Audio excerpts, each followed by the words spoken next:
What's the explanation? I'm gonna save it to once we actually review the album. You shouldn't have said shit. Don't say nothing. You said what? Don't you shouldn't have said nothing. Don't say nothing. Don't say nothing. What they say in Williams Brothers? Don't tell nobody. Right? For real.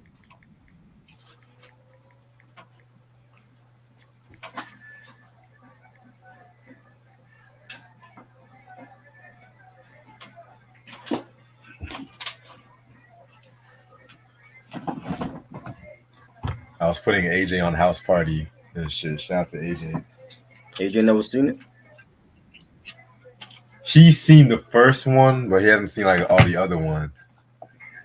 That's wild. I told him to Come on, stick to the AJ. first three. What you been watching? What y'all niggas be watching? I told him to stick to the first three, but the third one, be caught beware. What y'all niggas be watching, yo?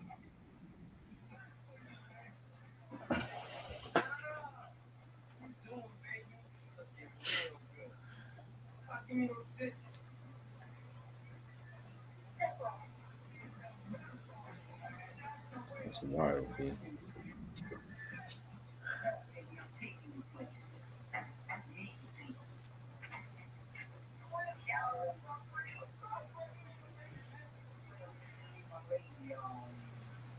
Thank everybody for wishing me happy 10th anniversary.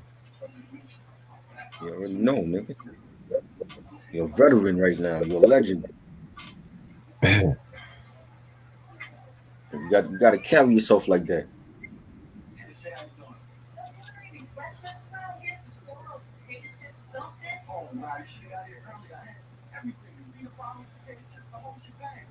Trying to get some more people here.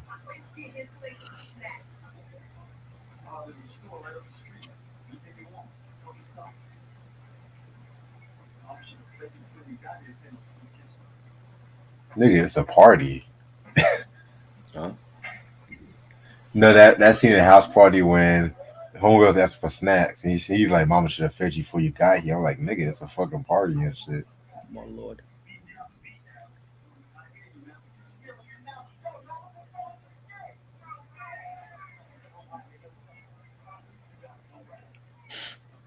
What's up, Antoine? So It's cute. good.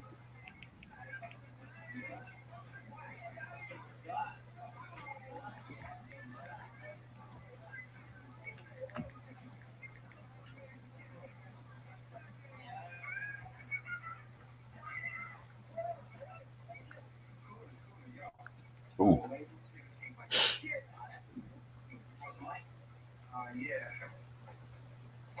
how's your family doing? They good. They chilling.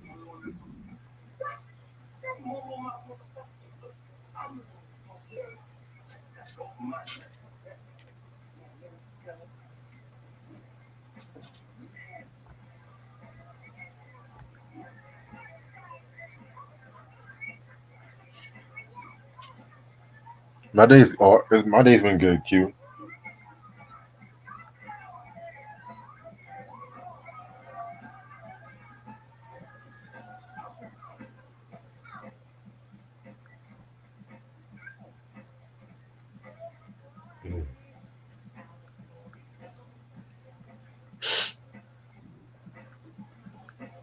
So Meryl Streep also has been separated from her husband of 45 years for Oh, six so six now everybody six. coming out. Everybody coming out with the one that revealed their. I don't care. You know what I'm saying? Like that's. I'm not gonna lose sleep over there. Like why do they feel the need to like come out and confess their sins to everybody? But she was cheating on her Exactly. husband too. What was she doing? Who knows? Oh man. So what happened? She separated from him like after how many years? 45. They've been Oh married 45 years. They've been separated 6 years. wow. And what she been doing like since then? I don't know. That's crazy. That is crazy.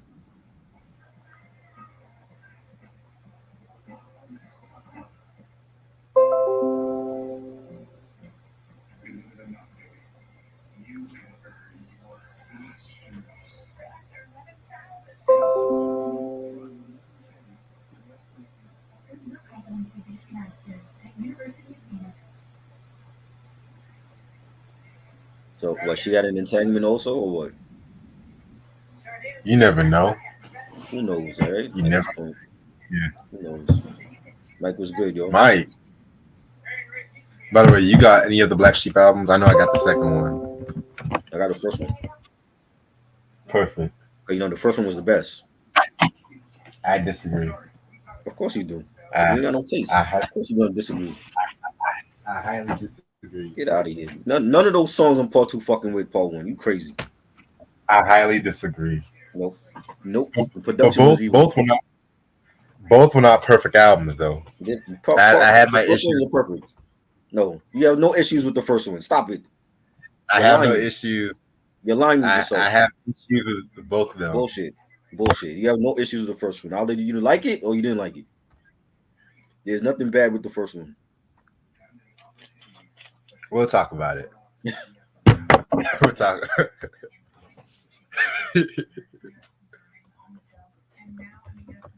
They were trying so hard to be like De La Soul on that record. There was not. They're not De La Soul. Yes, they were.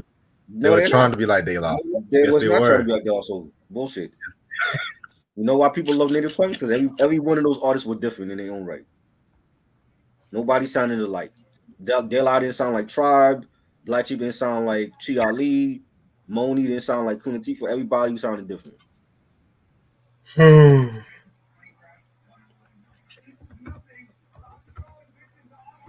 But we'll talk about it.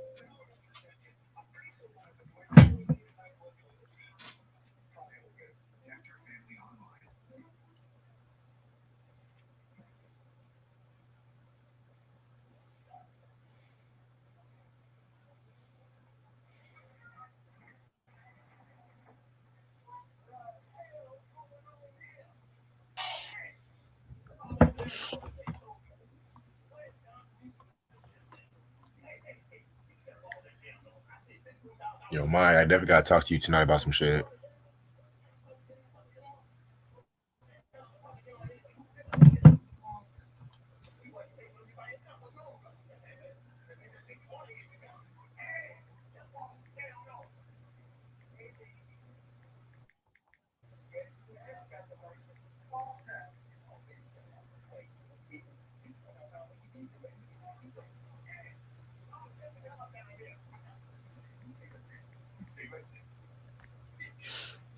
I might start in about 5 more minutes.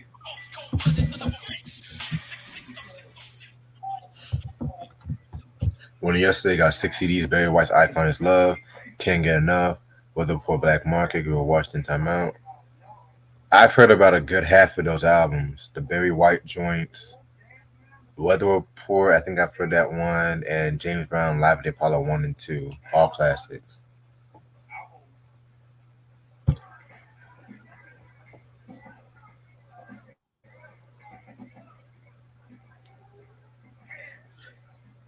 Yeah, that Icon is Love album though, that shit's fire. Shout out to Celebrity Underrated for doing a dope episode on Barry White too.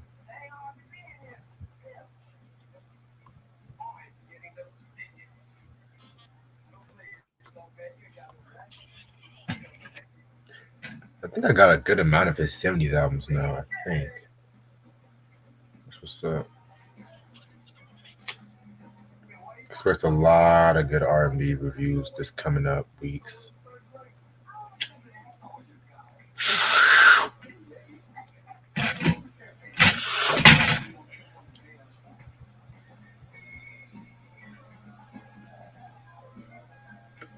Shit. Y'all ready for the Blackening review next week? Nope. You said what? We're not ready for that. Y'all never ready for what I got coming out. Yeah, I know. So it could be good or it could be bad. At this point, who knows? Well, I know this weekend reviews is going to be good. Okay.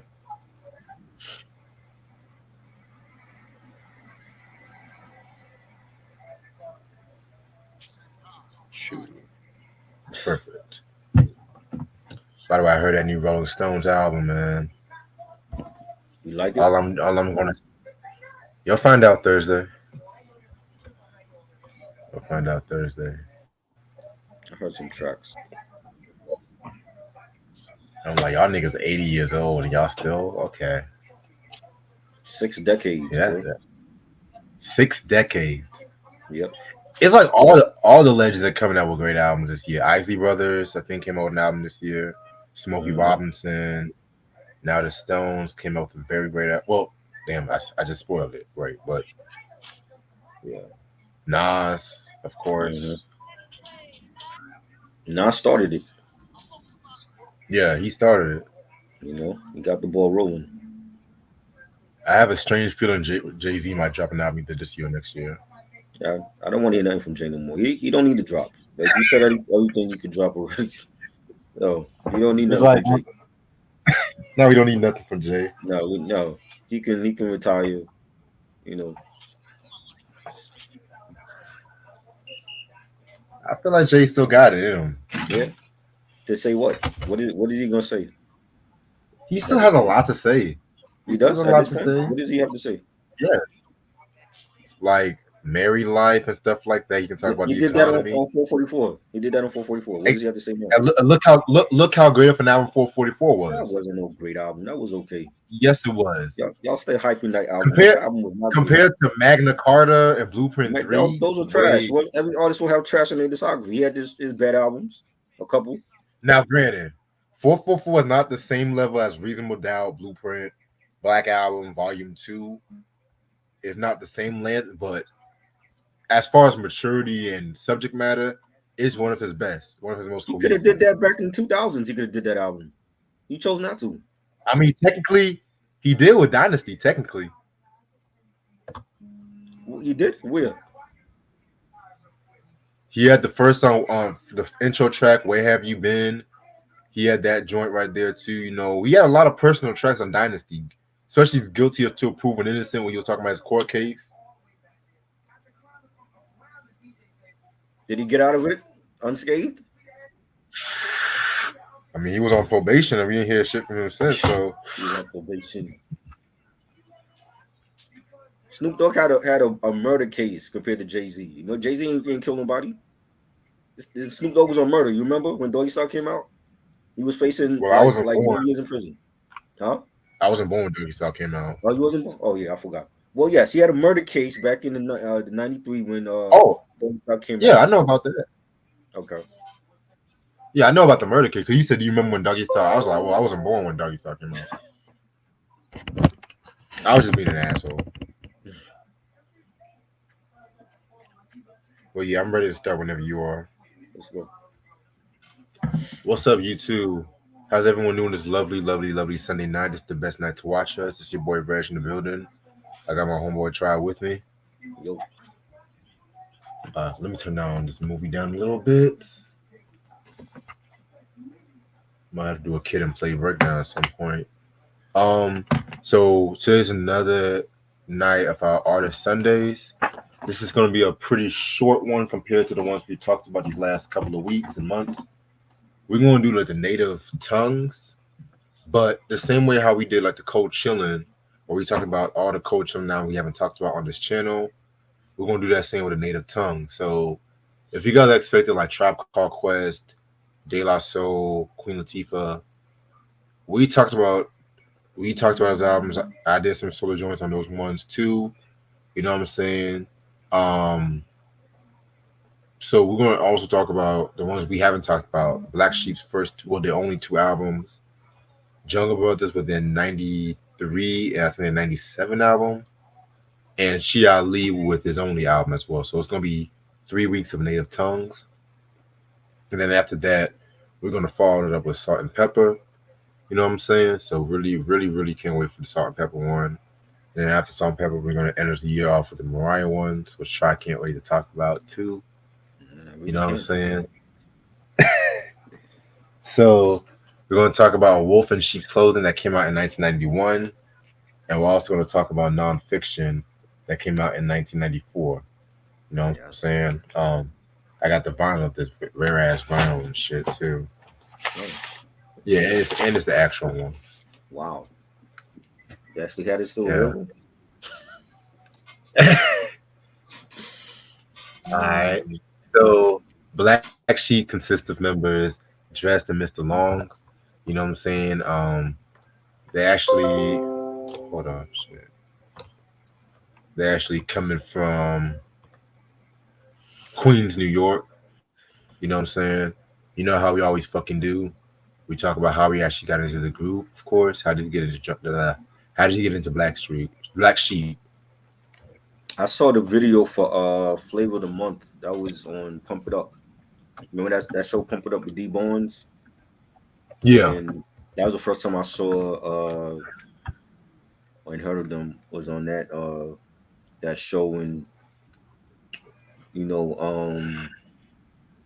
even right out the gate they were different. It was just a different type of song. That's that joint in the video. And you know, when they came out with The Choice Is Yours, that's when I bought the album when that song came, and I remember hearing the album, and it was just different. Like, it was just they just had a different sound to them. You know what I'm saying? Like, Drez was just a different type of, MC. You know what I mean? And them being affiliated with the Native Tongues, with Chris Lighty, rest in peace. And I knew they were gonna be in good hands. Like, cause he had De La, he had Tribe, Chi Ali, brought out Chi Ali with his first album, the Beat Nuts. You know what I'm saying? So I knew, like, oh, they affiliated with Native Tongues, they're gonna be good. And I I enjoyed the album. Like, as soon as I remember buying it. And they were just different. They just had like I said, like, none of the Native Tongue artists sound the same. Like, every Jungle Brothers, everybody was different in their own right. Everybody brought something different to the game. And I think for me, with Drez on the first album, he was real witty with his lines, like, tongue in cheek type of humor. He was clever. You know, they weren't street, even though, like, I know Drez in Drez's life, like, he had things happen to him in his life that, he grew up in the projects and all that. But in their music didn't reflect where they came from. You know what I'm saying? Like, him being in North Carolina, and then up being up here. We didn't hear that in his music at that time. We heard New York, but we didn't hear the Carolina part in his music. You know what I'm saying? And they were just different. Like, they were just in a different lane. You know what I'm saying? And that's what rap was about for me. Like, people that was in their own lane and sounded different, and they didn't sound like nobody else, and try to gimmick off of the other person. And you know and it was an album that didn't have a lot of collabs. You know what I'm saying? And they kept it real in house. And moving on to, like, they second album. And I know they started to have issues with him, and Long Hat started to have issues or whatever. But I've always liked them. I've seen Drez in concert. Well, Drez now carries the Black Sheep name. So I've seen Drez in concert. I haven't seen Mr. Long. I think Mr. Long left the group or whatever. But Black Sheep on itself. I've seen Black Sheep, Drez, in concert, and he's still killing it on stages. And today, he still sounds like he did on the first album back in '91. And when you mention Native Tongues, you got to mention Black Sheep. A lot of people don't do that. They go Jungle Brothers, De La, Tribe, and then that's it. You got to mention Black Sheep. You know what I'm saying? I think Black Sheep don't get that. They are the Black Sheep of Native Tongues. Like, if you listen to the intro, you got Prince Paul doing that, and the Black Sheep of the family. They were, to me, they were treated like the Black Sheep of Native Tongues. Everybody knew Queen Latifah and Moni, and Beat Nuts and Chi Ali, but Black Sheep, to me, does not get a lot of mention. This was actually, if you remember, this was actually the very first album review I did on my channel back in 2018. Yep. But I know you wasn't there because you had to go to work or whatever. You was at work. But I said when I started the channel that I wanted to do these type of discussions on artists and groups like Black Sheep. You know what I'm saying? Like the ones that wasn't getting the recognition, the unsung, the black sheep of the family of the rap game. So that's what I started with initially was it was this album and then everything else after that. But you know, they were dope. So Drez to me is underrated MC, and I know he brought out an album last year with Stu Bangers that was dope. I enjoyed it. I know he has an album coming out with Dilla, and he been talking about that since COVID started. That he got the blessing from Jay Dilla's mom and the state to do a Dilla and Drez album. So I can't wait to hear that. Hopefully it comes out soon. You know what I'm saying? But he's still out here doing it. You know what I'm saying? And I know he was very instrumental with Chi Ali. And we're gonna talk about that because Chi Ali is on both albums. You know what I'm saying? And they're like brothers. You know what I'm saying? And he was there for Chi Ali in his time of need when he was locked up and all that. And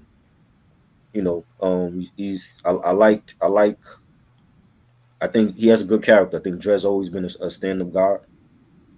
And when you see him and he did a recent interview with Matt Hoffa and talked about his upbringing and and Black Sheep, and he's always been good. I know I don't hear nobody ever talk about beef or issue with Drez, and that's the type of people we need in hip hop. Stand up people that they're not afraid to be themselves, and they all for the culture. And I've always been a Black Sheep fan from day one, so I'm glad that we're able to talk about both albums. Definitely, I'm definitely glad, and I feel like it's long overdue.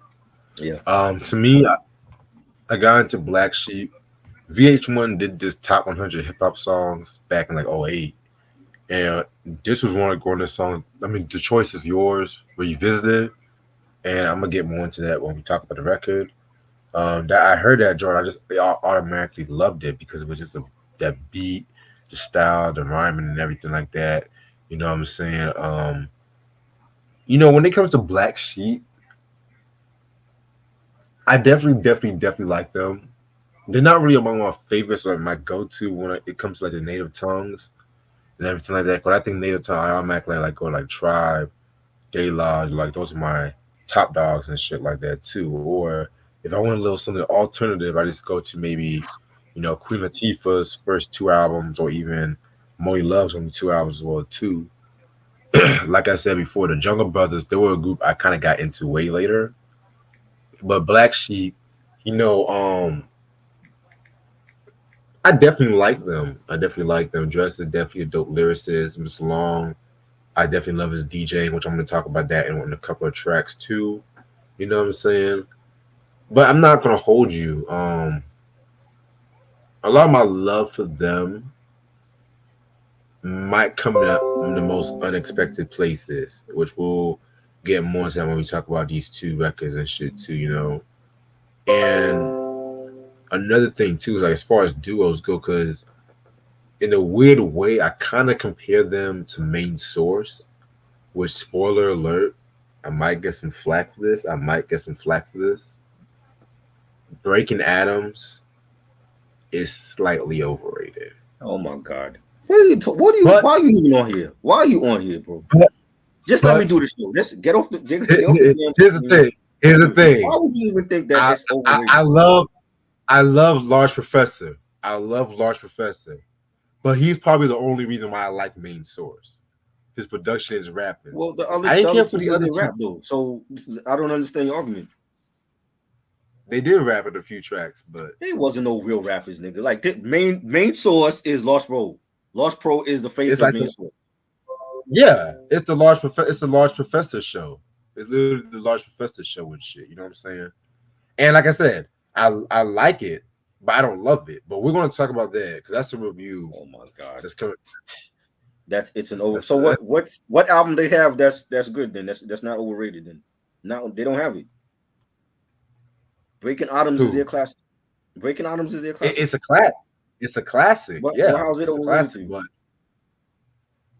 Because it's like when people think about the album, they automatically mostly just think about Live at the Barbecue and everything like that. No, You know what I'm no, saying? And it's just the hip hop publications do that because of when Nas came out. Because that was Nas' first ever, feature on Wax, and he killed it to the right. point where when he got his deal, he became who he became. The publications did that, not us, not the true fans. We didn't do that. We don't say, oh, their Yeah. best song is Live at the Barbecue.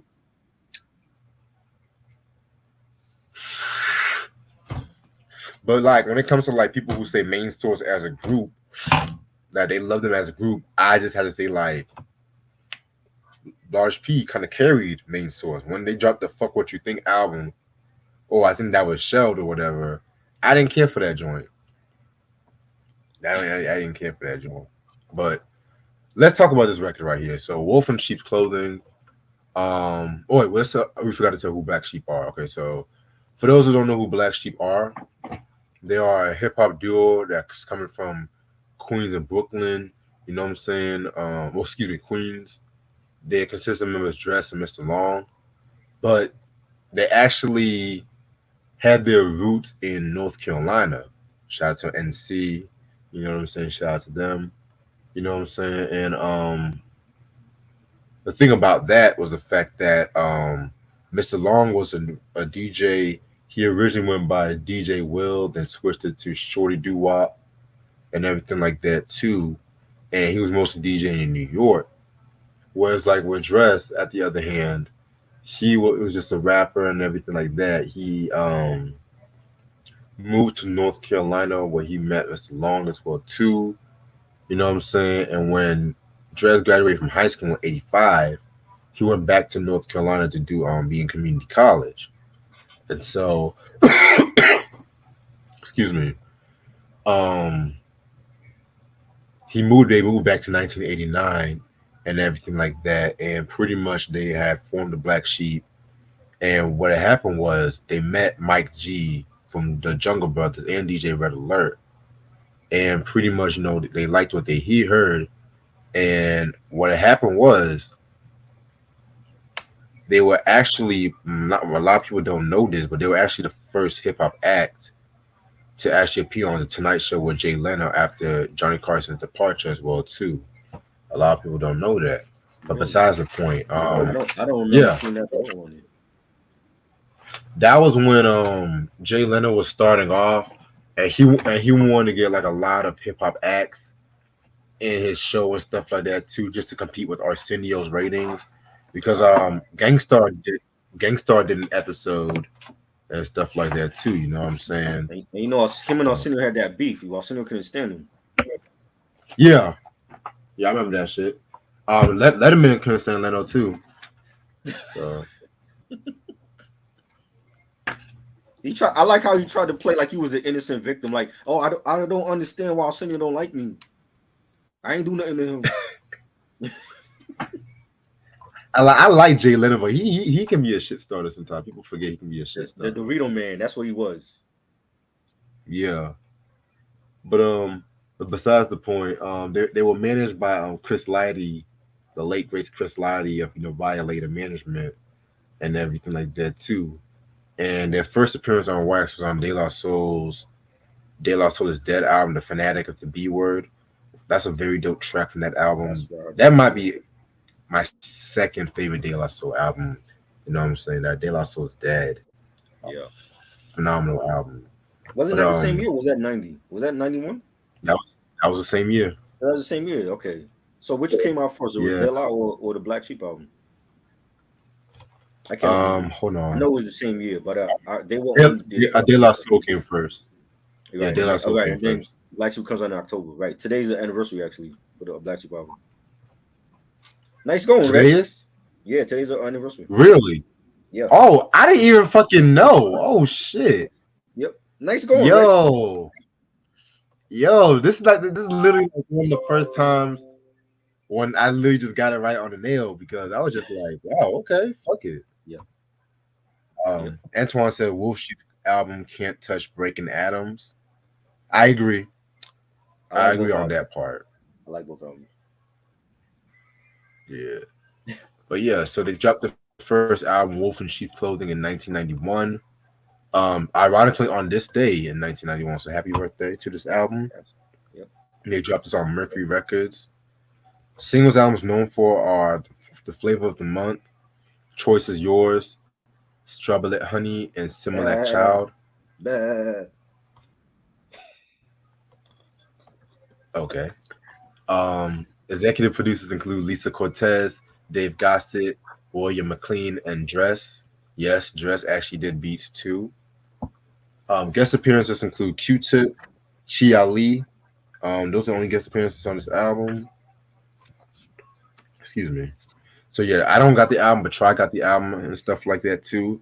no pictures. Honestly, the Just album's been kind of, no. it's been kind of rare. It was rare when I It is. come at, but yeah, but this time I was This surprised I got this this was non-fiction. the long box edition from back in the day. That's before the internet. Long box edition. Remember that? Yeah,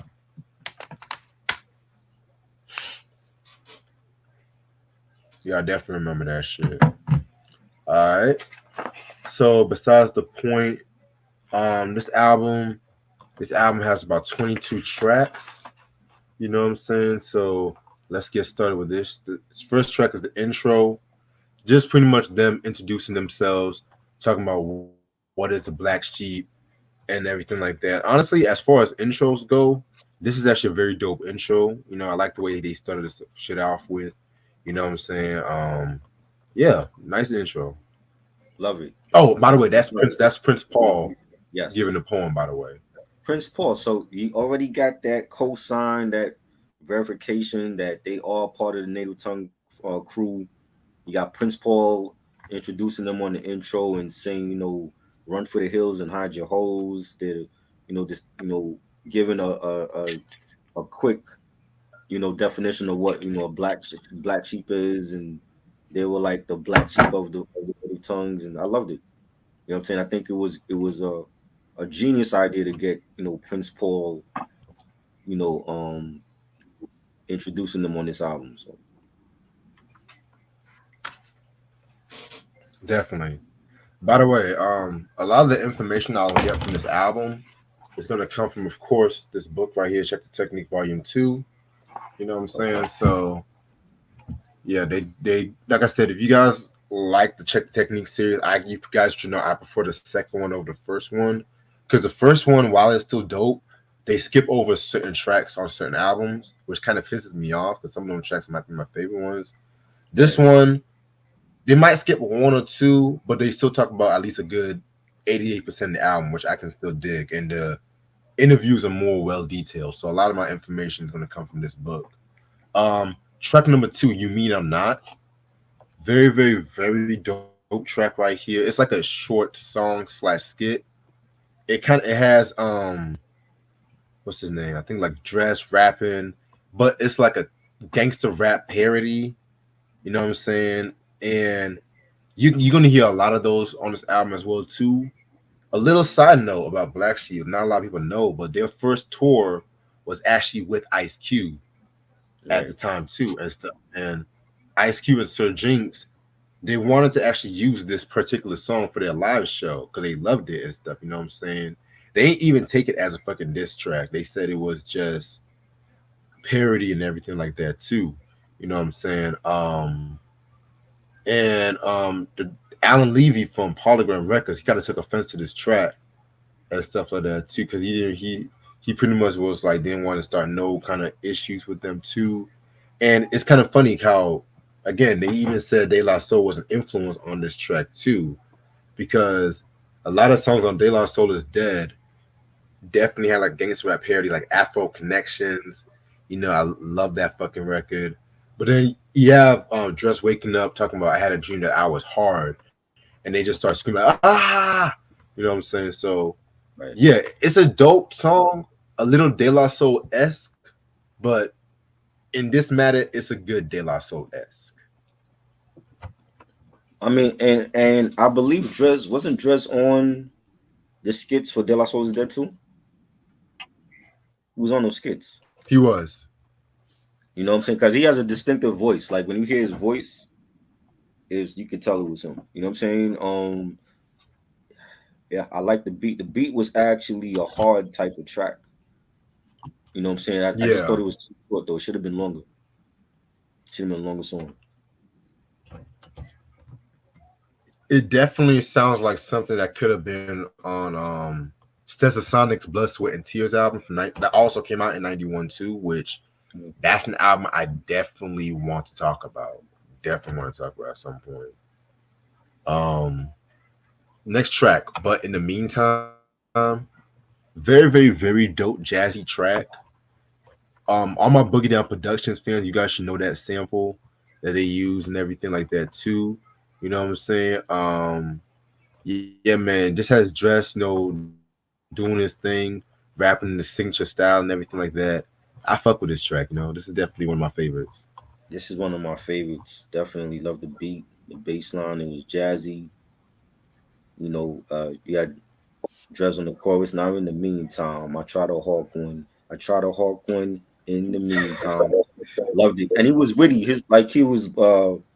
His lyrics was like real clever and witty. Tongue in cheek type of humor on it, and I loved it, man. I wish they had did a video for this one, but this is definitely like one of my favorite. Yes, sir. Next track, Have You in E Pool. It's not credited, but Shia Lee is on the intro and he does some of the ad as well too.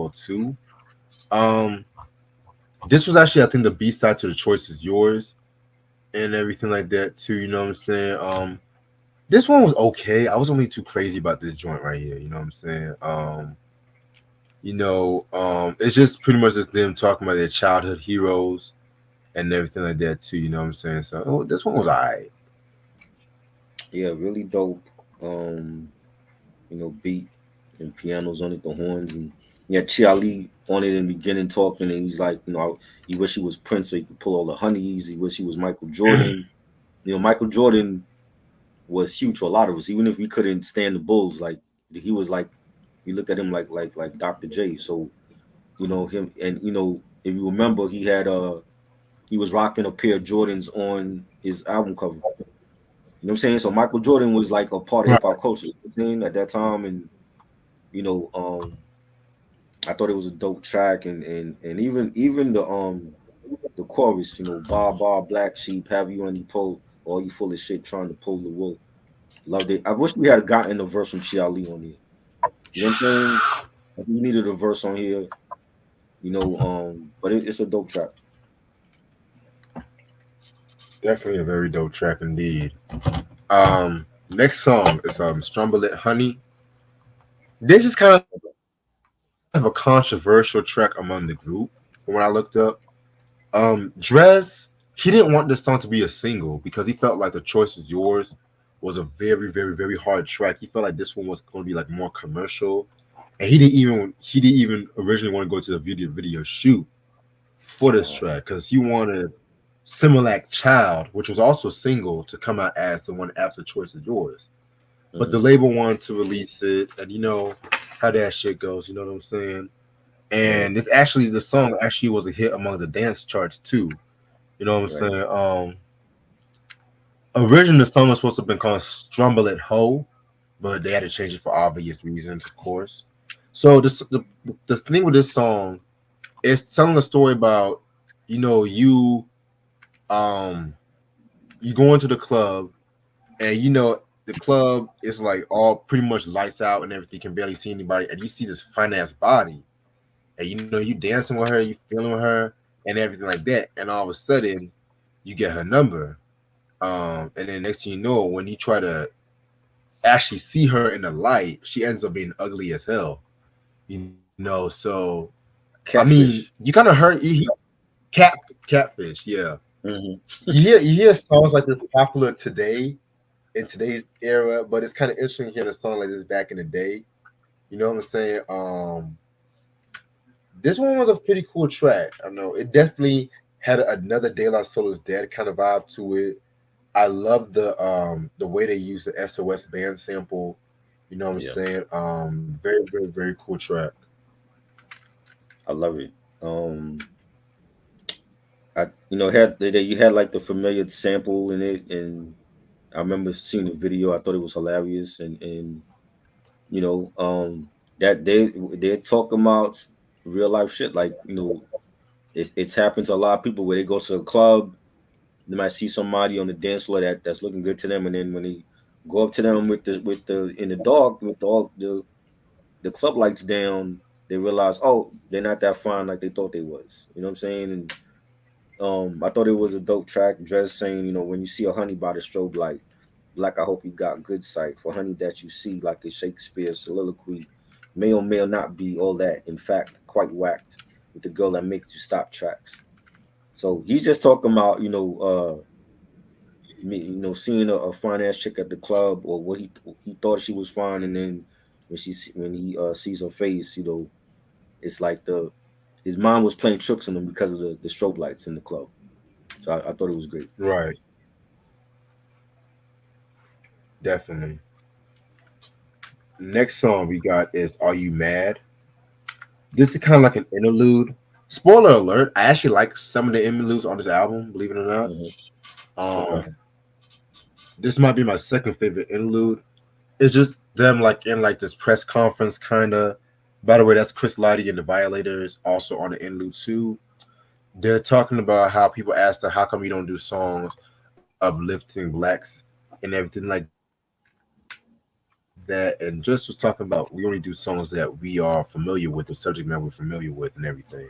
Right. So, yeah, that's pretty much the interlude, the basis of it. I like it. Yeah, and you got the crew saying they gonna fuck him up or whatever. You know, it's a short skit. You know what I mean? Definitely.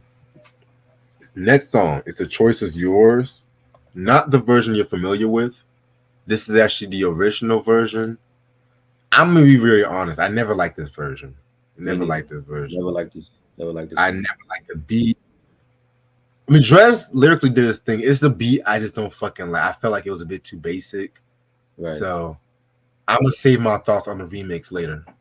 And when I bought the album back in the day, and I'm looking at the track listing and seeing, first of all, like there's like 20 something tracks, and then seeing like way down below is like the Choice Is Yours revisited. I'm like, why they got what's this about? Why they got this here? Because it wasn't called a remix. It was called revisited. It wasn't. You know what I'm saying? And you got, I'm like, why is there two different versions on here? And then when the video come out, now I understand why they had the revisited version on Right. And I definitely because they did that same thing with Lil Kim with "Crush on You." here. Um, if you watch the video, well, Kim and C's are doing their thing. That version is labeled in some versions, like some video, you might see that labeled as a remix. And I and I, Right. I never understood that until I actually bought the hardcore album. Hmm. And I heard "Crush on You." It was pretty much a Lil C song. Right. And we all know the reason was that was because they said Kim went missing during the making of the album and stuff like that too. So, Hmm. because she and Biggie had an issue. Right. And then also too, another story was that they wanted that song too to be on Lil Caesar's album Yeah. and everything. So, which is not my that's another story for that. But yeah, that Choice Is Yours OG. I never cared for that one. Yeah. Same. All right, next track, "To Whom It May Concern." Um, this one right here was pretty cool. You know what I'm saying? This one was a pretty cool track. This one, what I got from this one is how the shady music business can be and everything like that too. You know what I'm saying? And how they always want to make a profit on unoriginal artists than actually authentic music. You know what I'm saying? It's kind of crazy. I didn't kind of recite any lines from this album yet, but this album has 21 songs, so I'm gonna recite some lines right now. As long as you say gold, platinum, and then start selling out, you get a Benz and trash the Nova. Double platinum and start crossing over, then you get fault. I won't give examples. Hint, hint. They use the same samples. But not the sheet, for we are sleek and unique. It's kind of crazy too. They're talking about use the same samples when on this album they pretty much use like a lot of familiar samples. If I'm not mistaken, I feel like they used the Melvin Bliss drum beat, synthetic substitution on the joint too. But Right. That's besides the point. Other than that, this one right here was a pretty cool song. You know what I'm saying? I like it. Definitely a hard track. You know, the beat, the horns on it, the bass line. I think Mr. Long killed it. I like Mr. Long's verse. He said, now that I've spelled it out and you like the way it sounds, you dissing rap music and rap music on the grounds. You say I'm full of sheep, but for that I give a pound. The sugar dick daddy, Mr. Long, to break it down. Loved his verse, and I've always liked Long. I think he didn't get his shine. You know what I'm saying? But he definitely on this album and especially on the second one we talk about, he definitely killed a lot of the tracks. You know what I'm saying? Lyrically, so I liked his verse on here. I agree. Yeah, I definitely agree with you on that. It's funny how you mentioned how you killed a lot of the songs on the second album because I felt like with the first album, it's like the same slight issue I had with Tribes, People's Instinctive Travels and Path. Mhm. Tip carried that album the Yeah. same way Dress carried this album, in my I personal agree. opinion. Yep. I like both albums, Hmm. spoiler alert, but when it comes to People's Instinctive Travels and Paths, I like it album. But I Hmm. feel like Low End Theory and Midnight Marauders was like the best Tribe albums as a group. Yeah, People's I is like agree. my third favorite because of how progressive that sound was. You know what I'm Hmm. saying? Right. But yeah, next track we got is Simulac Child. This was so close to being my favorite track on this album, and ironically, this also addresses favorite song on this album too. Um, a little trivia: the dogs barking in the original version of the track that was from a Ramsey Lewis sample of a Beatles song called Julia, where she Hmm. was not they were not able to clear that sample up because I think that was supposed to have been for like a longer skit on the album, so they just used that for the song. Wow. But yeah, this one right here was pretty cool and everything like that. You know what I'm saying? What I got from this track is a story about how Dress was trying to like flirt with his chick, and pretty much it's just like he's trying to flirt with his fucking chick and everything like that, and it's just like hijinks ensue. You know what I'm saying? And they have like a lot of chick songs on this album. To be real with you, like it's kind of crazy though, but you know what I'm saying? Um, but yeah, it's just pretty much a cool song. I definitely love this song. And if you guys also recognize another one of those samples and stuff like that, all my Pete Rock and CL Smooth should recognize another one of those samples too. Hmm. So yeah, you know what I'm saying. Um, very great song right here. I gotta hear the remix. I didn't have time to hear the remix today, so It's dope. I like the original mix of it and the bass line, the beat. You know, it's like real smooth, and you got the dogs barking in the background, and you know, you got Dress saying from the time that she was born, she was raised to be all that. Gift for no food, strictly Similac. Loved it. Like it's definitely like, you know, I don't look at them as making chick songs, but like the way that they did it, it was it wasn't so obvious. You know what I'm saying? Like it's like you have to really listen to the song to hear the lyrics and hear what Dress was saying. I agree.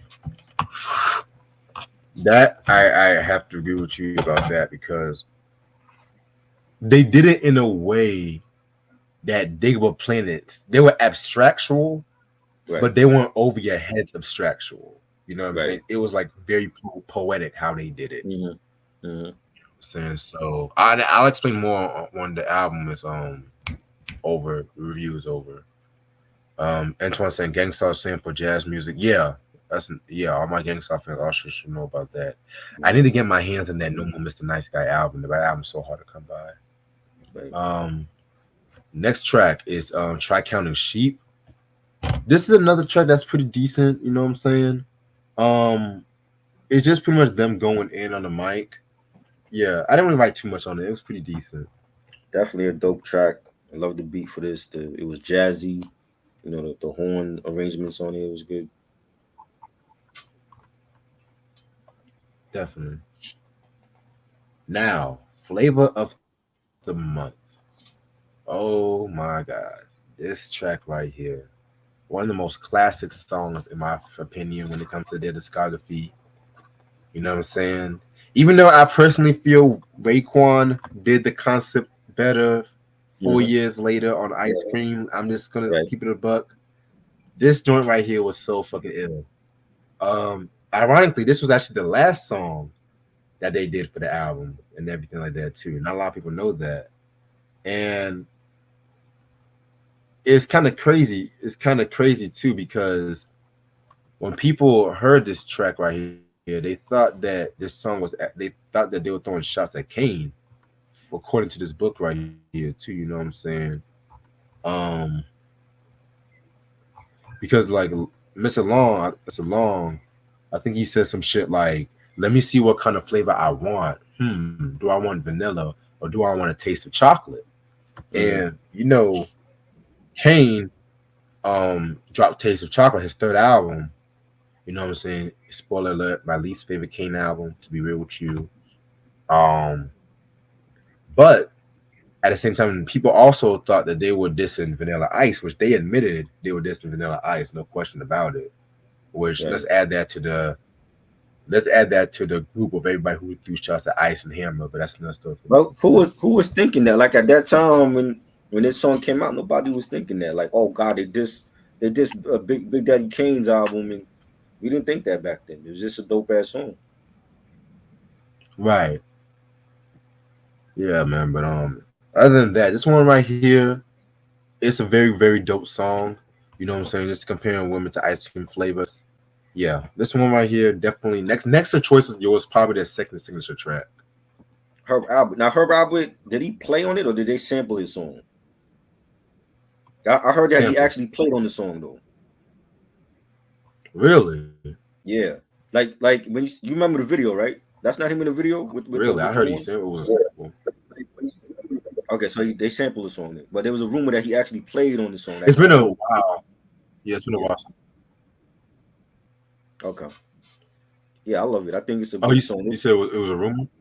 Yeah, that was the rumor that he actually played the horn part on the song. You know what I'm Oh saying? wow. But this was definitely 91 version of Ice Cream on here. Like, you know what I'm saying? When you see the videos in black and white, they got the ice cream truck. They talking about different ice cream flavors. This was definitely Ice Cream of 91. Um, and this was the first single, and I loved it. Just the whole that's something that was like an actual term like we would use. Like if you talking to like a new chick, it'd be like she'd be like the flavor of the month this week or whatever. You know what I'm saying? Right. Drez saying, I never boned a honey that I didn't like. I never saw a mile that I couldn't hike. I never had a spliff to make me choke. I never had a pocket that was broke. It's just a underrated Black Sheep song to me. I heard you got the fever for the flavor, love the chorus and the horn section, Herb Albert, legend, just a great track. It was real jazzy, love the beat for it. Yeah, definitely a very hot track. Kaya, what's up? How you doing, girl? Um, Next song is La Minaj featuring Q-Tip. Definitely a very cool song right here. Self-explanatory, y'all what they're talking about on this track right here. Tip definitely did his thing on this track right here, in my opinion. Um, yeah, it was a pretty cool track, pretty chill. You got Kamal the Abstract. The Abstract on this nasty. This is one of the most raunchiest rap songs ever.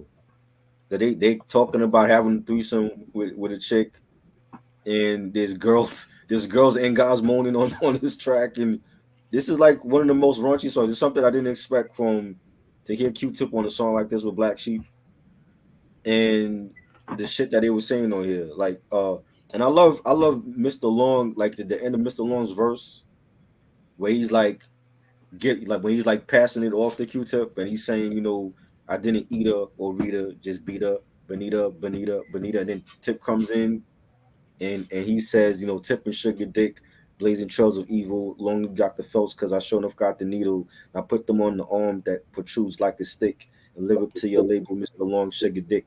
Loved his verse. This is the one of the most raunchiest rap songs ever. Like they I should have agree. like this is why they had a parental advisory stick on the album for this one song. Like you know what I'm saying? Like you didn't hear songs like this back then in '91. where you had like girl, unless it was like Uncle Luke or something like that, where you had like girls and guys moaning and they talking about a threesome and shit. But the beat was dope. It was melodic, and everybody killed on here. Long did his thing, Drez, Q-Tip, classic track. Yeah, definitely a classic track. Next song we got is LASM. You know, so it's Ladies Against Sexist Motherfuckers. This is actually my favorite skit off this album. Very, very, very funny. They like in an interview with this like, this talk show host, and she's pretty much just talking about how come you guys refer to women as hoes in your music, and they talking about hoe is short for honey and everything like that too. It's like, would you call your mother, your sister a hoe? Yeah, it was definitely funny. You can tell they didn't really take it seriously with Mhm. this track right here, but yeah, this was pretty funny. Right.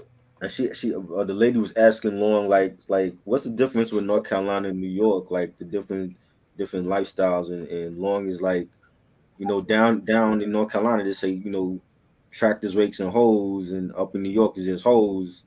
And he's like, if hoe means short for honey, we just got lazy and dropped the knee, like you dropped to your knees. You know what I'm saying? So I thought the skit was hilarious. I wish they had did like a little video clip of like to insert it in like one of their videos, like for Strobe Light Honey, or for Similac Child or something. I thought this, like, having doing a little short video for this would have been hilarious. But that was to me like the Definitely, funniest skit on here.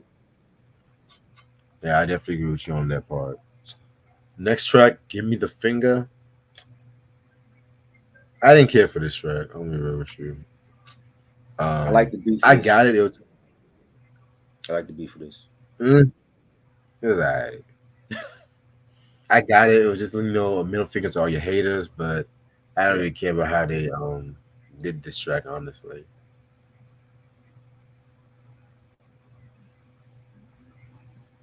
Yep. all right. Oh, by the way, the Mhm. LASM, I liked how they used a yo-yo song too. I Yeah. liked how they incorporated that. I feel like that was a nice touch.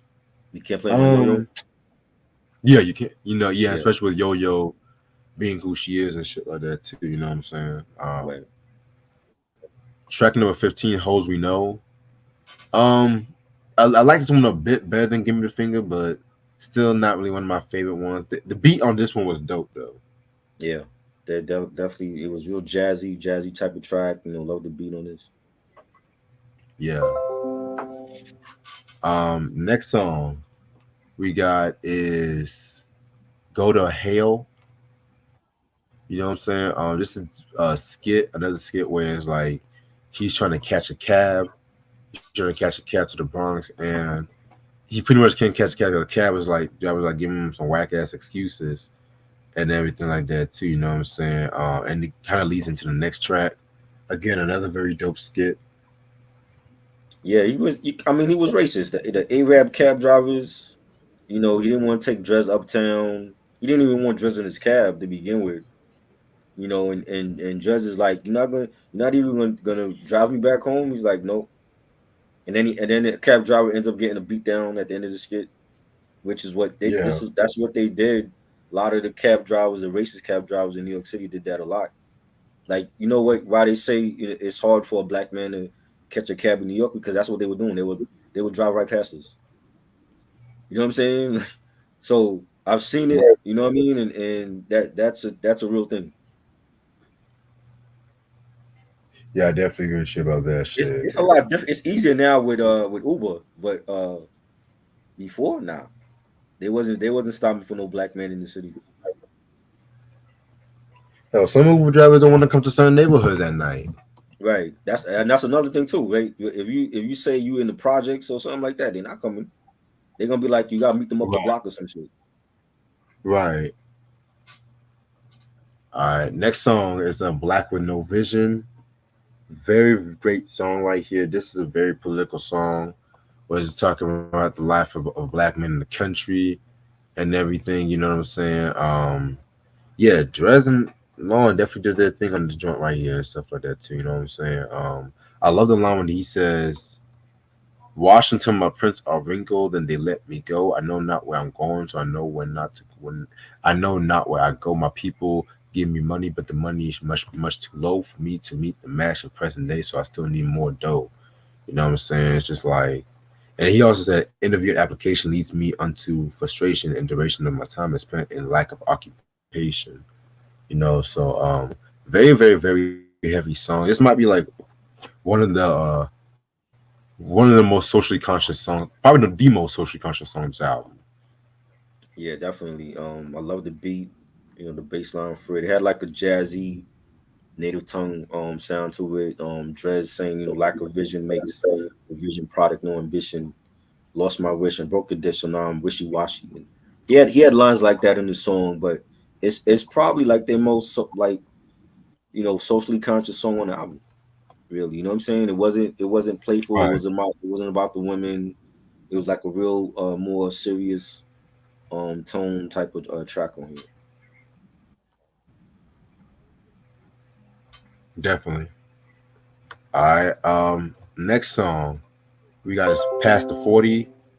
I made a slight mistake. There were actually a couple more guest appearances on this joint. This one features Chia Lee, Diggity Dog, Chris Lighty, and Dave Gossett. I'm gonna be quite honest with you. Dress and Chia Lee were the only ones that did their thing on this joint right here. What? Wow. Everybody else's verse, I like Mr. Long. I think Mr. Long had the yeah. best verse. I don't. I love Mr. Long's verse on I here. You thought he had the best verse? Yes, he had the best verse on here. You you bugging? Wait a Yes, minute. he had the best verse on Let me here. this nigga said, I'm the sugar dick daddy. Fuck what you think. Pass the 40 right by me because you know I don't drink. I remain so when I drop a hit, but I put gum in my ass because I like to pop shit. That's What? fire. That's a fire line. What you mean? Hell, Like now, see now in this era, Chia Lee, if you said that now in this era, it would sound kind of suspect. But back then, that was a hot line, yo. That was a hot punchline. You know what I'm saying? You didn't read the whole verse, Reg. Don't try to shortchange Mr. Long. You did not read the whole verse.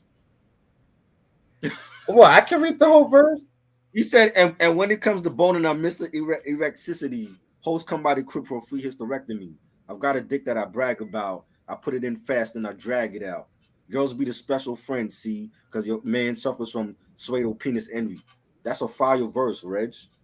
Let's not try to shortchange Mr. Long like it's all about Dress here. That's the problem now. He's carrying the black sheep moniker still, and people think when you go to see him, it's not Mr. Long and Dress, it's only Dress.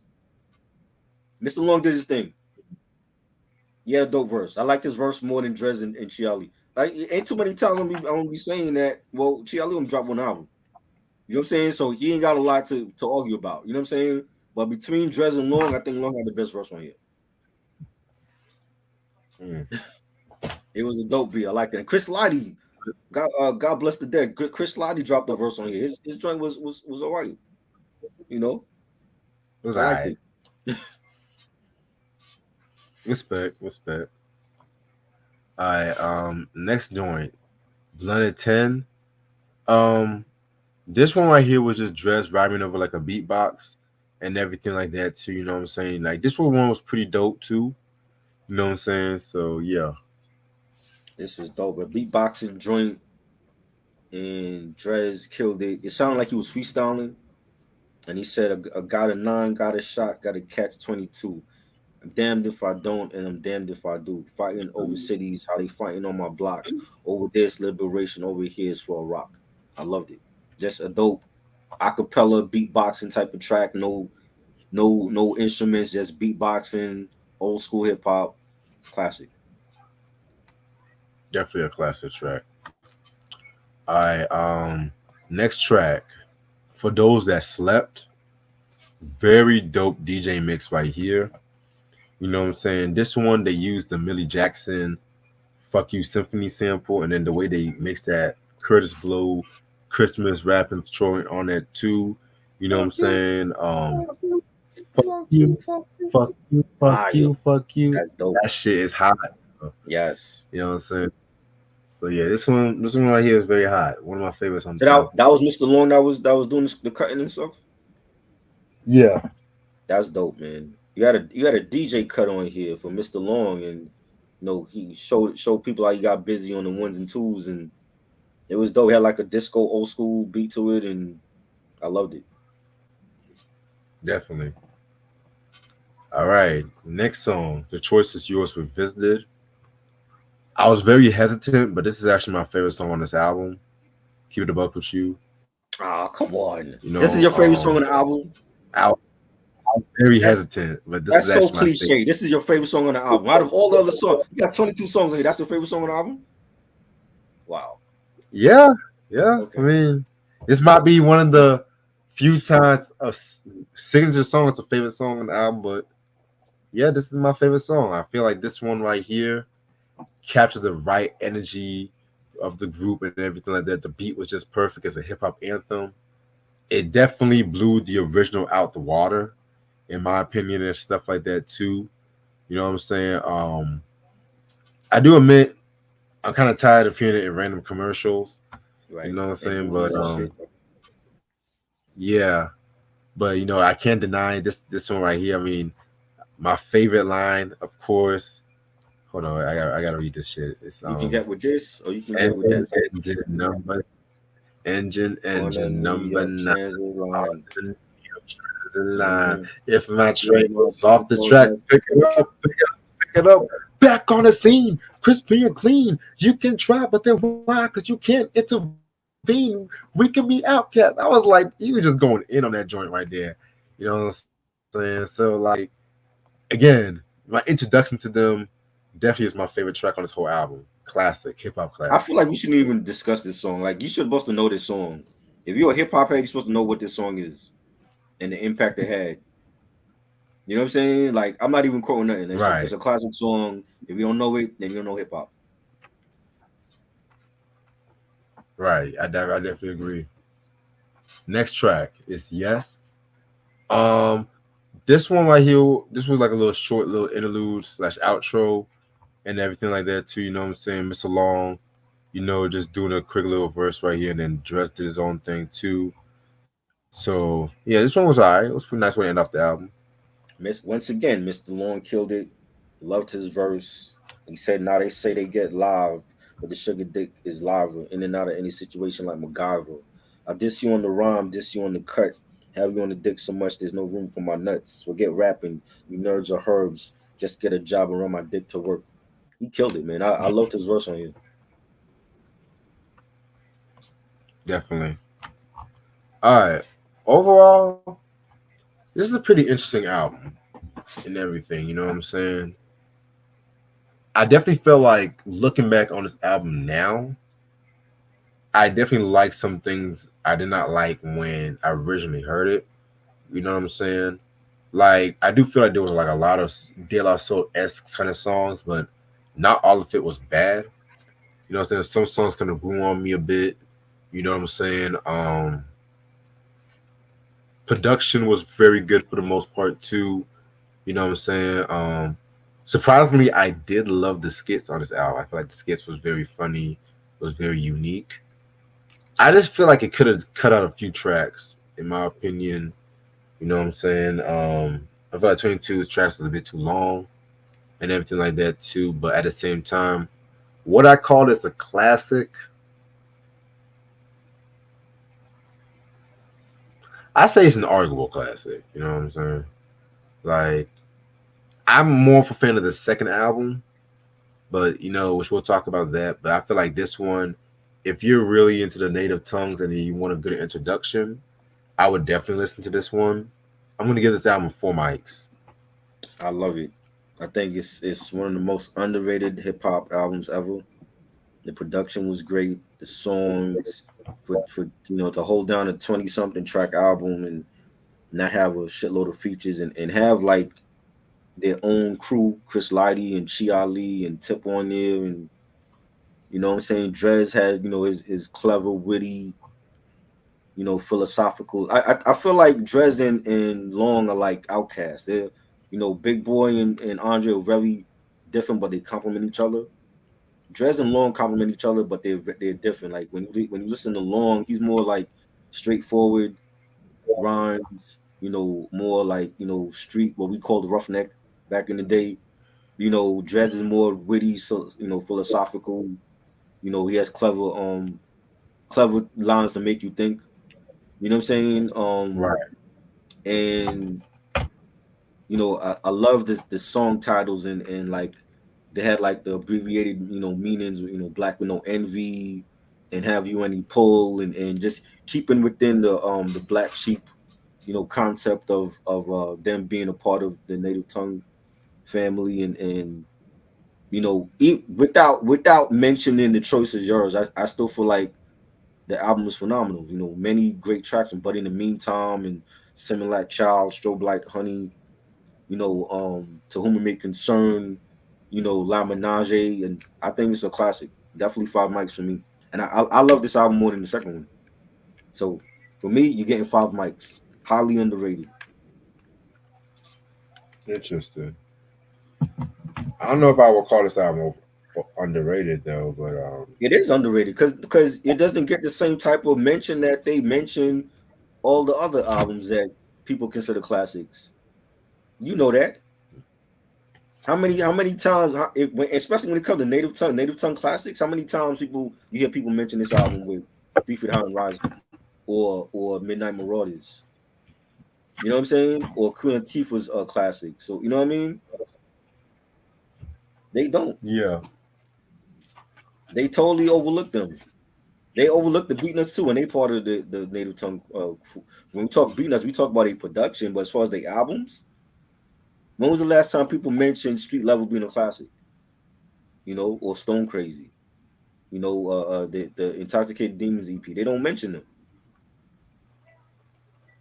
You know what I'm saying? So it's like we gotta be this is why we do what we do. We gotta put respect on these artists too. Like, yeah, I love Jay-Z and Biggie. I don't want to talk about them all the damn time though. I get more excited to talk about artists like Black Sheep. You know what I'm saying? Because they're not gonna get to a level of where Jay-Z and Biggie was. You know what I mean? right. So yeah, for me it's five mics. Because that's an album that I played for 30 something years. It's 30, like the anniversary was like 32 years today. I played this album for Yeah, 32 years of my life, nonstop, dope. still playing. That's a classic. You know what I'm saying? Not an album that come out today and you play it one time, then tomorrow people deem it a classic. No, that's not what a classic is. You know, Definitely. All right. So next album we're going to talk about is their second album, Nonfiction. This album came out in December 6, 1994 on Mercury, which is on the Polygram Records. Black Sheep did all the production on this record right here too. They came out with two singles, Without a Doubt and North, South, East, West. Um, Guest appearances include Imaj, AG, Showbiz, Chia Lee, Michelle Valentine, Molecules, Chucky Smash, CeeLo. No, not CeeLo from Goody Mob. CeeLo is one of their friends. And Sweet Tea. So after the release of Wolf and Sheep's Clothing, they pretty much took like a little hiatus. Around that time too, Dress was doing appearances on other people's works. Like he was on Showbiz and AG's Runaway Slave joint and stuff like that too. You know what I'm saying? So that's a classic album as well too. yes. And also around that time too, he actually had his own boutique label, which he called One Love and everything like that, where he had creative control over his products and stuff like that too. But the only album that came out of that was a group, The Legion, who had an album called Theme plus Echo equals Krill that came out in '94, which I've not heard that joint to be real with That's you. a good one. You know, Highly another underrated one that's like severely out of print. oh wow, okay. And also in 1992, his homie Chia Lee dropped his Age Ain't Nothing But a Number joint in '92, which we're going to talk about that in the next 2 weeks. So stay tuned on that one. You know what I'm saying? So yeah, man, they did a little hiatus. Then when they came back in 1994, you know, hip hop pretty much changed and shit like that too. Because now in '94, you had like the Wu Tangs and the DITCs and everything like that too. So they pretty much adapted to that sound. And it was also around this time that too that they weren't really seeing eye to eye, creatively and everything like that. So I don't know what the full beef was really about when it came to these guys. Do you know anything about that, Try? If you look at interviews with Drez, like I think him and Long just grew apart, and I want to say that there was a time when Mr. Long wasn't like interested anymore with the business. You know what I'm Oh, saying? okay. Which is why he's not a part of the he's not a part of Black Sheep anymore. Like he's living like a peaceful life now, or whatever. But I mean, I think that's what it was too. Like them beefing, but Drez doing his own thing and Mr. Long just living a quiet life. So Okay. Got you. All right. So yeah, man. Other than that, 1994, they came out with this album. Um, very, very, very weird album cover. You know what I'm saying? Just as the black sheep in the library and everything like that too. You know what I'm saying? Kind of. I don't know why they kind of picked the library, but hey, it is what it nonfiction, is. the books, fiction, Oh, nonfiction, oh, my Black Sheep. slow You got the ass. sheep in the library. Very My slow simple. ass. Okay. Yeah. Very simple. Okay. So yeah, this is a double vinyl and everything like that too. You know what I'm saying? Shit. Oh shit.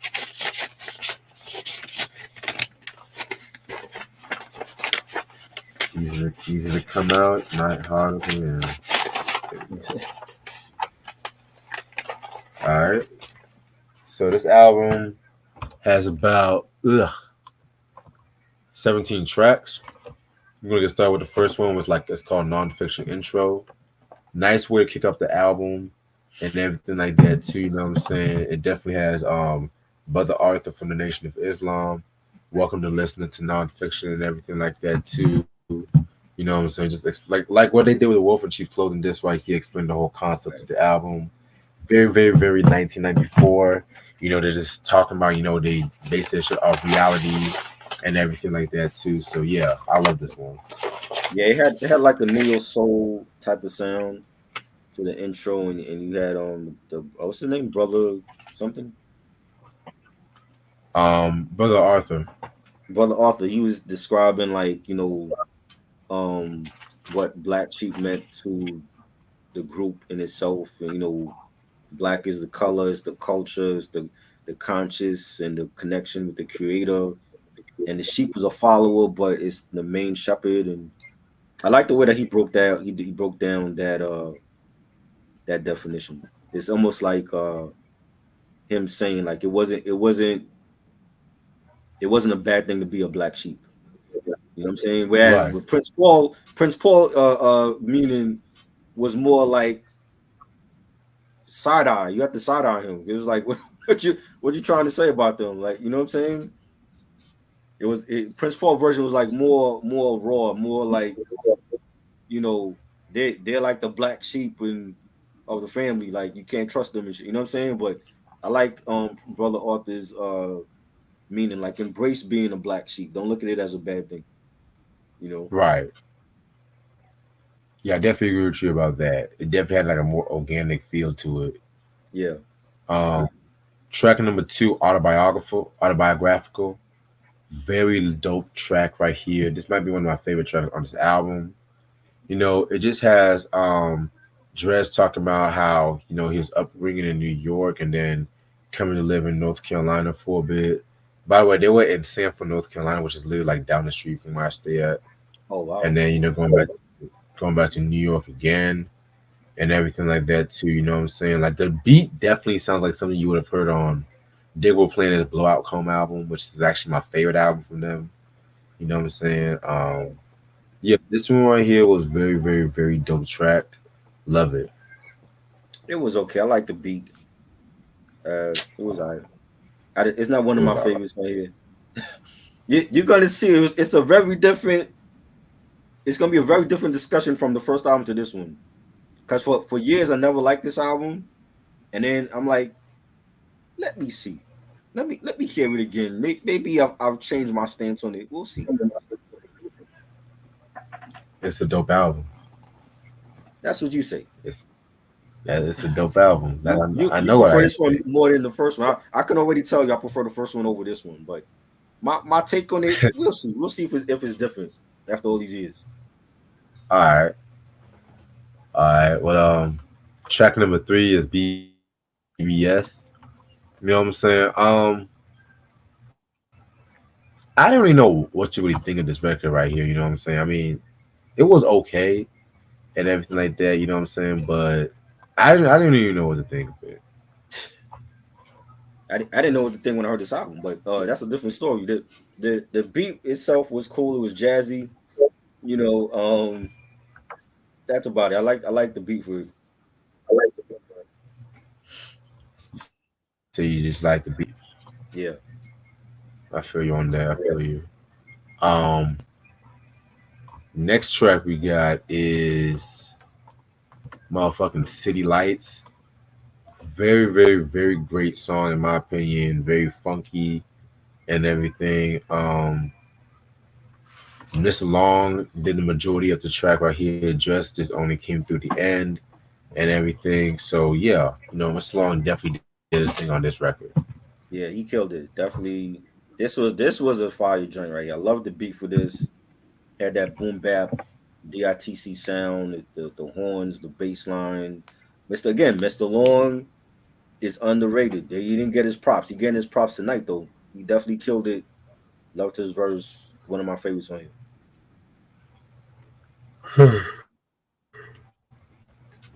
Yeah, I definitely agree with you about that. Track number five, Do Your Thing. Another cool song right here. Not really one of my favorites, but pretty decent and everything. Yeah, it was alright. It was alright. I didn't like the beat for this. Did not like it. I thought it was whack.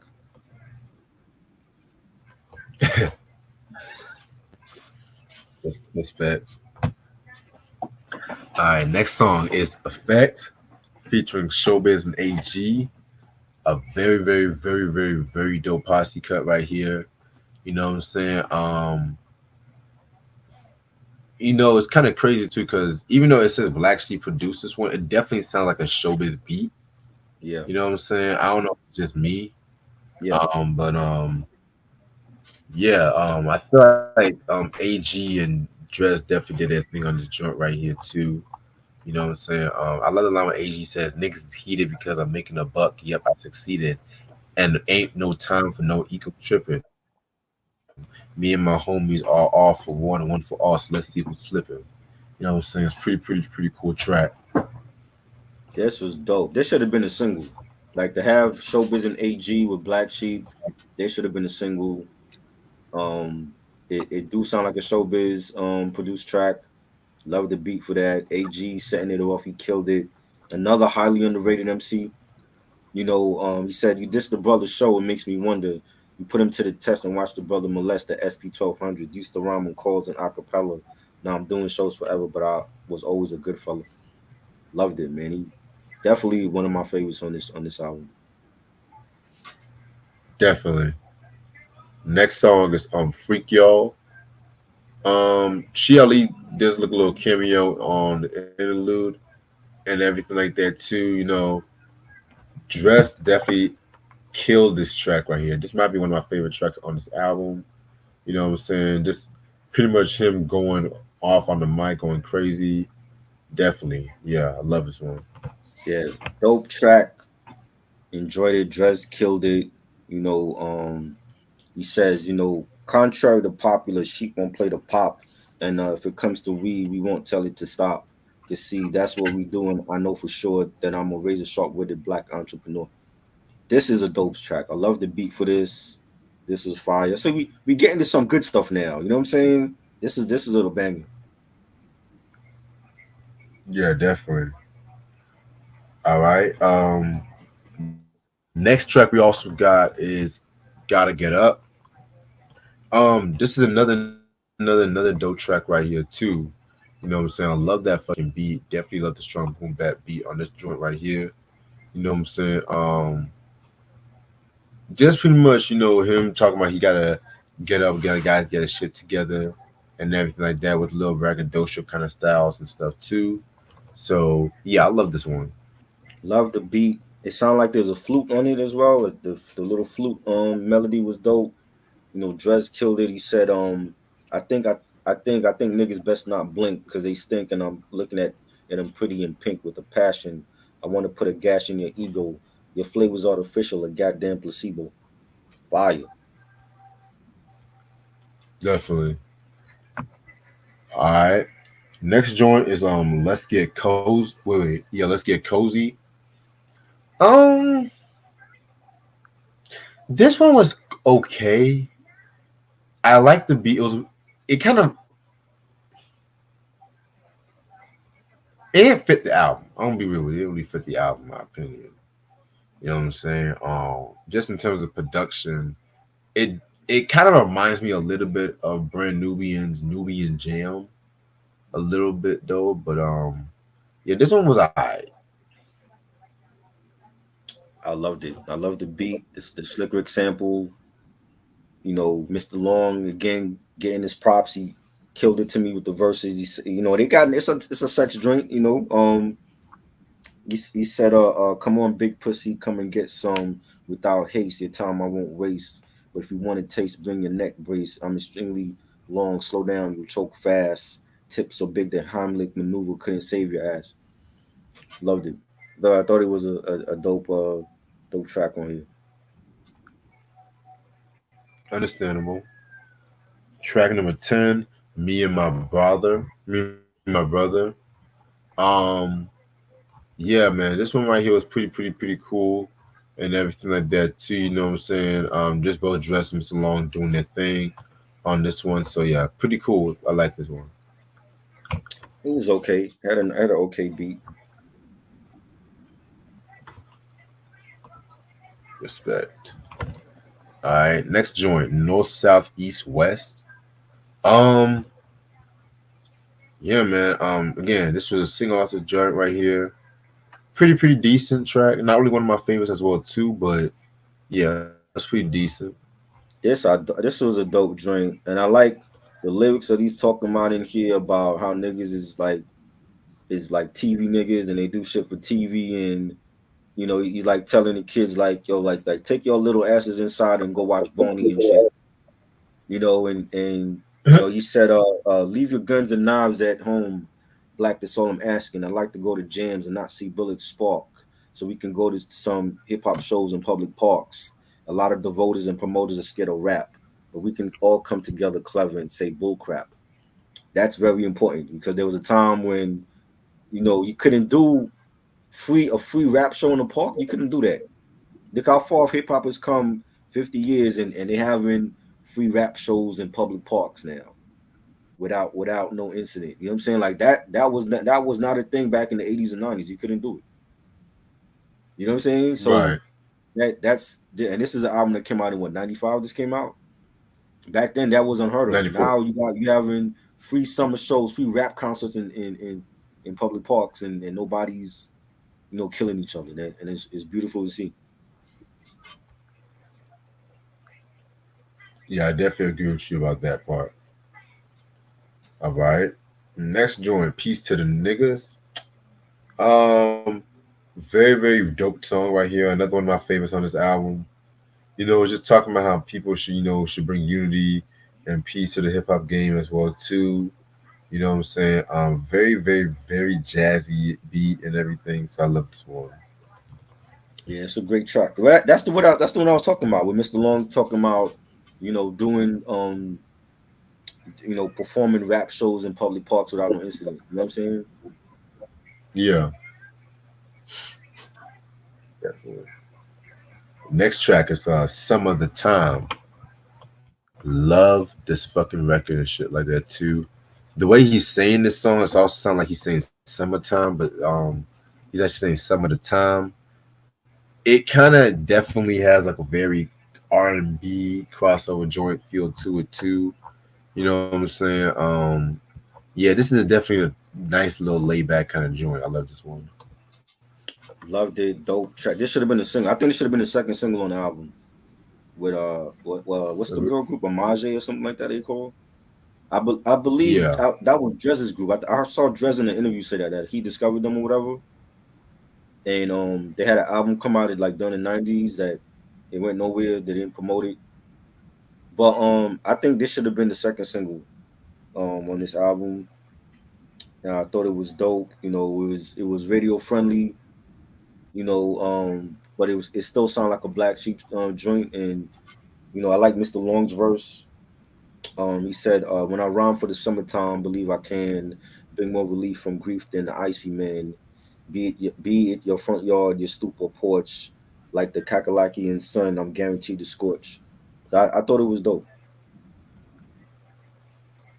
yeah, very, very, very dope track. All right, next song right here we got is "We Boys" featuring Mr. Long, Paul Molecules, Chucky Smash, CeeLo, and Dress. Um, all these guys coming from the Legion and everything like that too. You know what I'm saying? Pretty cool posse cut and everything like that too. You know what I'm saying?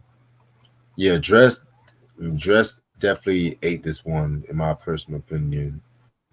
This nigga said fly like Marvel, addictive like Genesis, and if it was a comic kid, I'd be your arch nemesis. Whew.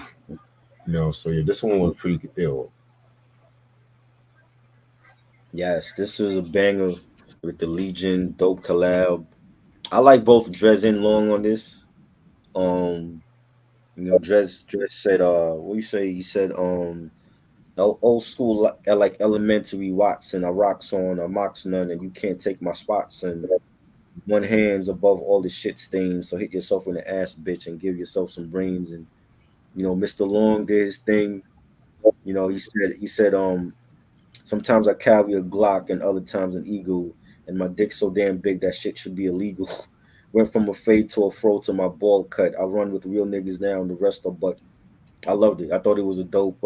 This could have had a video for it also because Legion, they were very underground, and they had that song Jingle Jangle with Drez back in the day. That was like the song that like the real heads really know them for. But I think they should have released a video for this as well. This was dope. Yeah, I definitely agree with you about that part. I next song is Who's Next? Another pretty dope track right here too. You know what I'm saying? Definitely sound like something like I would have heard on Pete Rock and CL Smooth's Main Ingredient. Just talking about all the sexy women that Dave came in their circle and everything like that too. You know what I'm saying? Then you had this girl named Sweet Tea, coming up to her and just giving her a rebuttal from a female's perspective and everything like that too. So I like this one. Dope track. This also should have been a single. Missed opportunity on that. Mr. Long killed it. He said, from the very first day I met you, I didn't think I'd get you. That's why I didn't sweat you. I knew there was another because I saw you with them. Still, you turned around, winked your eye, and gave me rhythm. And Sweet Tea did her thing. Underrated MC from back in the day. I also saw her live. The same show I saw Drez at, and that he performed. Sweet Tea performed. I think she came on first. She performed first, and she's still looking good to this day. Still coming out with music. Very underrated female MC. Definitely. All right. Next track. Technically the last track is Without a Doubt. Very, very, very dope track right here too. Very rare Isley Brothers sample that they use on this joint, in my opinion. Yeah, cool track. By the way, recipes Rudolph Isley. By the way, another kind of chill track. They're just going back and forth with it. You know what I'm saying? So I like this one. Definitely a dope single, first single from the album. Real melodic, nice groove, nice beat, catchy chorus. They singing la la la la la. They doing the little singing on the chorus. It was a nice little catchy single. I liked it. Right. And the last track is like the nonfiction outro. You know what I'm saying? Which is pretty much the same as the intro and everything like that too. Just brother Arthur doing his parting words and everything. Yeah, it was dope. Nice little outro to end the album. Right. Overall, I love this album a bit more than the first album and stuff like that too. I felt like as a group they definitely had equal amount of dope verses. You know what I'm saying? Pretty dope production that kind of fit with the 1994 sound at that time too. You know what I'm saying? Um, yeah, man, this one right here, I like this one a bit better. And shit, I feel like this album definitely showed the group more. I feel like they were really finding their creative sound with this one, but of course, they broke up due to creative differences. So I'm gonna give this album a 4.3 out of 5. I think this album is definitely had a different sound from the first one. It was more. It was less. It was less like playfulness on this album. It's more like serious, more street gritty tracks on here. Boom bap production was great. Um, Mr. Long to me is the highlight of this album. I feel like it was great to hear him more featured on a lot more songs compared to the first one. You know, I feel like the record label didn't promote the album though. There's songs on here that could have been singles. That wasn't that they didn't they didn't promote the album. They released only video I seen from this was Without a Doubt. That was it. I didn't see nothing else. Didn't hear nothing else from the album. Very little promotion, and it's a shame. Um, but there's some joints on here. City Lights was one of my favorites. Effect with Showbiz and AG. Let's Get Cozy, me and my brother. Without a doubt, it's definitely not a bad sophomore like when I first heard it. I just when I first heard it, I thought it was nothing like the first one. You know what I'm saying? But it just wasn't promoted. I think if it was promoted, they would have you wouldn't have heard about sophomore Jinx or they're a one hit wonder group or whatever. You know what I'm saying? But it's a good sophomore album. I still don't think it's better than the first one. I love the first one, and I grew up with the first one more. So for me, I'll give it 3.5 mics. It's not a whack sophomore album. I just feel like it should have been more singles. It should have been promoted, and I felt like we got more of Mr. Long on this album. Like it felt more like of a duo than just more Drez hot being highlighted on the first one than anything else. But it was dope. Yeah, I definitely agree with you about that.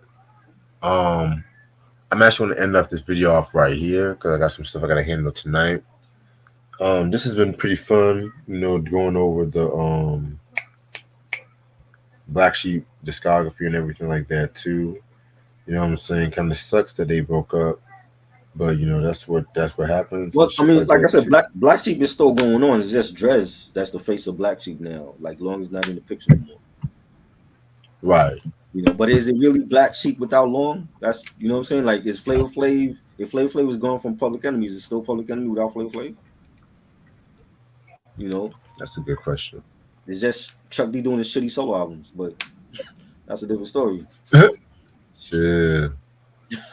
All right. So next Sunday we're gonna do the Jungle Brothers JB's with the Remedy and Raw Deluxe. It's gonna be next Sunday. Time to be announced. Um, this upcoming Tuesday we're gonna do X Rated with the Psychoactive album. That's horrorcore album for you guys. West Coast horrorcore. I'm scared to even listen to Wednesday. that. Just like I was with that Brother Lynch Hung album. I'm cringing to even hear that album. Oh Lord. And then Wednesday we got Floetry. Well, me and Lashia we're gonna do Floetry with the first album and shit like that Yeah, too. if y'all want me a part of this shit, y'all gotta actually let me know. You know, I mean, do you want to come off No, the no. poetry I joint? need an official invite too. This is not a this Okay, is not a power couple here. I need an official invite like Reggie got his invite. You know. got you. All right. So Thursday is going to be a double review. We're going to do the Rolling Stones. This is going to be the re-review of Tattoo You from 1981, and also going to be a review on their album Hackney Diamonds. That's going to be a double review as well too. Um, I'm gonna say time to be announced on that one. I don't think I put a time for that one. Okay. I don't say I put it, but it's gonna be fairly early because I might do something with Ant that day too. All right. And then Saturday it's gonna be Grand Pooba with the 2000 review. Kavase is gonna join us for that one and shit too. Oh You boy. know what I'm saying? So I feel like Kavase can say it's a classic. well, I don't know. I think he told me he had to re-listen to it though, but yeah, You, that you never album know. You never know. People love that album. You never know. they do love it. They do love the album. Me, we'll talk about it. But yeah, both albums are out of print. You know what I'm Yes. saying? If you want to find those albums, find eBay, a Black Sheep album. You gotta go to eBay. eBay or some shit like that too. You know what I'm saying? So other than that, thank y'all so much for watching. I'm definitely gonna try to work on some other side YouTube videos Mhm. too. I have a bit more free time this week. So good luck on that. Appreciate this try as usual. Peace. All right. Peace.